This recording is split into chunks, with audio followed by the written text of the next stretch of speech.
ক্যানিংয়ে তৃণমূলের দুষ্কৃতীদের হাতে আক্রান্ত হয়ে আহত বিজেপির সক্রিয় কার্যকর্তা সুব্রত দাস, জগবন্ধু ভগত এবং বিভাস মণ্ডল কলকাতার একটি বেসরকারি হাসপাতালে ভর্তি রয়েছেন। হাসপাতালে গিয়ে ওনাদের সাথে কথা বলে, ডাক্তারের সাথে কথা বলে সকলের শারীরিক পরিস্থিতির খোঁজ নিয়ে পাশে থাকার আশ্বাস দিলেন রাজ্য বিধানসভার বিরোধী দলনেতা শুভেন্দু অধিকারী।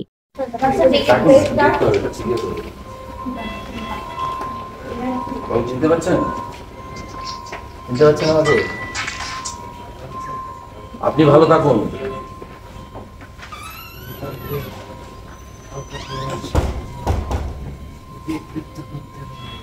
শকত মোল্লাকে আপনার আবেদন আমি ঠিক জায়গায় পৌঁছে দেবো।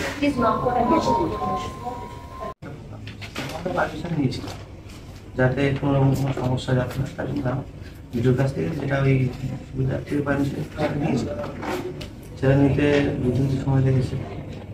থানা পারমিশন এসেছে, সেইভাবে আমরা প্রস্তুতি নিয়েছি। তার আগের দিন রাত্রে আমরা বাড়িতে বসেছিলাম 18-20 মতো। তুমি তো মন্ডল বেশি, ওর নাম কি? সুব্রত দাস। তারপর দিন প্রোগ্রাম কীভাবে সেই হিসাবে থানাতেও কম করা হয়েছিল। ডাক্তার স্যার আমরা এরকম প্রোগ্রাম করছি, আপনারা সেন্সিটিভিটি ঠিকঠাকভাবে কভার করুন। ঠিক আছে, সকাল 8টা থেকে ওরা আমার 150-200 বাইক সারা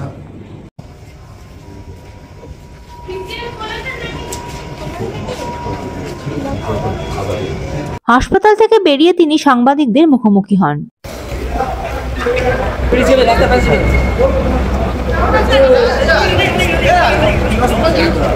কিছু বলবেন? আমার কিছু বলার নেই। এখানে 3 জনকে আনতে হয়েছে, তার মধ্যে বিভাস মণ্ডল খুব ক্রিটিক্যাল, মানে ওনার জ্ঞান পর্যন্ত নেই। কলার বোন ফ্র্যাকচার আছে, সিরিয়াস ফ্র্যাকচার আছে এবং ড্রাউজি আছে। সিটি স্ক্যান হয়েছে মাথার এবং এখানে এক্সরে হয়েছে। ওনার সম্ভবত ওটি করতে হবে। উনি সিরিয়াস, উনি আউট অফ ডেঞ্জার বলা যেতে পারে না। আর ওনার উপর এই অত্যাচার শকত মোল্লার নির্দেশে এবং নেতৃত্বে অনেকবারই হয়েছে। ওনার ফ্যামিলি পর্যন্ত 2007 সালে, তখন সিপিএম করতো, শকত মোল্লা ওনাকে ঘরছাড়া করেছিল। সেকেন্ড হচ্ছে মন্ডল প্রেসিডেন্ট সুব্রত দাস, তারও দাঁড়ান, তারও এখানে করেন দাঁড়ান, রুগীরা আছে। আপনার সুব্রত দাস ভালো ইনজোর আছে, আর মিস্টার জগদীশ ভগত সিডনি আউট অফ ডেঞ্জার আছে। জগবন্ধু ভগত আমরা টেক কেয়ার করেছি এবং সাথে সাথে ডাক্তারদের সঙ্গে কনফারেন্স করেছি। পার্টি পুরো দায়িত্ব নিয়েছে এদের, আমরা করেছি, বাড়ির লোকরাও দেখেছেন এবং আমরা একটু আগেই আমাদের যা মেজার নেওয়ার সিইওকে জানিয়েছি। এবং আনফর্চুনেট উৎপল নস্কর আমাকে বললেন, জেলা প্রেসিডেন্ট, ওখানে পুলিশ জোর করে একটা মিথ্যা মামলা করেছে। কালকে আমরা হাইকোর্টের লয়ার পাঠাচ্ছি ফ্রেশ এফআইআর করার জন্য। হোসেন শেখকে মেন অ্যাকুইজড, যিনি স্পটে ছিলেন, ভিডিওতে দেখা যাচ্ছে, এবং আন্ডার দ্য ইনস্ট্রাকশন এবং ইনস্টিগেশন অফ দি শকত মোল্লা এটা ঘটেছে। আমরা এটা করব এবং এই হোসেন শেখের বিরুদ্ধে 2021 সালে পঞ্চায়েত নির্বাচনে ঘরছাড়া হওয়ার পরে হাইকোর্টে একটা ম্যাটার পেন্ডিংও আছে, সেটা যাতে পুনর্বার হাইকোর্টে তোলা যায় আমাদের ল সেল থেকে, সেটাও আমরা দেখছি। আমরা এই গুন্ডামি খতম করব, বন্ধ করব, এটুকু আপনাদের মাধ্যমে বলতে পারি। আর পুরো ফ্যামিলির দায়িত্ব এদের, একেবারে 200% মানে মেডিকেল অ্যাসিস্ট্যান্স এবং ফ্যামিলির জন্য যা যা করার সমস্ত কিছু পশ্চিমবঙ্গ বিজেপির পক্ষ থেকে করা হবে, আমি সেটা অ্যাসিওর করে দিয়ে গেলাম। এছাড়া আজকে যে প্রার্থী তালিকা বেশ কয়েকজনের নাম ঘোষণা হয়েছে, ইতিমধ্যে 19 জনের। এখানে হসপিটালে দাঁড়িয়ে না বলেই ভালো। এটা সিইসি করেছেন, যাদেরকে প্রার্থী করেছেন তাদের প্রত্যেককে আমি স্বাগত জানাবো। প্রত্যেকের জন্য পুরো পার্টি আমরা একসঙ্গে কাজ করব। আপনার তাড়াহুড়া কিছু নেই, ওটা শেষ পর্যায়ে ভোট, 1 জুন, অনেক সময় আছে।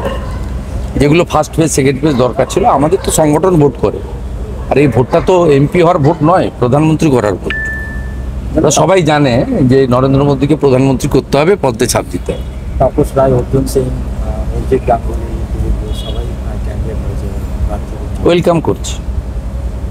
যাদের পার্টি মনে করেছে সিইসি বিজেপির হাইয়েস্ট, জেপি নাড্ডা চেয়ার করেন, প্রধানমন্ত্রী থাকেন, অমিত শাহজি থাকেন, রাজনাথ সিংজি থাকেন।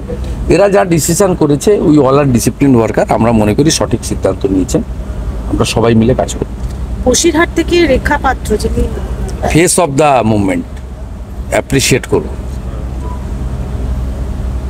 পাত্রপাড়া থেকে আন্দোলন হয়েছিল, পশ্চিমবাংলার নারীদের ইজ্জত লুণ্ঠনকারী তৃণমূল এবং তার যে শাহজাহান কোম্পানি, তাকে বার্তা দিয়েছে দল, এবং উনি হচ্ছেন ফেস অফ দ্য মুভমেন্ট। অনেকেই করেছেন, কিন্তু একটা সিম্বলিক ফেস থাকে। দুজনকে তো দাঁড় করানো যায় না, পাঁচজনকেও যায় না।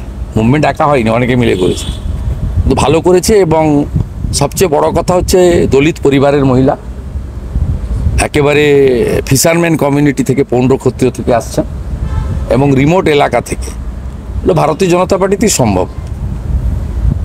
দিলীপ ঘোষকে তার কেন্দ্র থেকে সরিয়ে অন্য কোথাও পাঠানো হয়েছে। দিলীপ ঘোষকে, দিলীপদার সঙ্গে কথা বলেই মনে হয় পার্টির সিদ্ধান্ত নিয়েছে। আমি ওয়েলকাম করছি। দিলীপদা রাজ্যের নেতা, 42টা কেন্দ্রের মধ্যে SC ST রিজার্ভ ছাড়া যেখানেই দিলীপ ঘোষ দাঁড়াবে সেখানেই জিতবে। He is the leader. Paschimbanga বিজেপির কর্মীদের মনে ওনার একটা অন্য জায়গা আছে, অনেক ভোটে জিতবে। আর কাউকে তার চাকরি দেবে না। Bureau report, ND Bangla news. সবার আগে সব খবর, সঠিক খবর পেতে ফেসবুক পেজটি ফলো করে এবং ইউটিউব চ্যানেলটি সাবস্ক্রাইব করে রাখুন, আর শেয়ার করতে ভুলবেন না।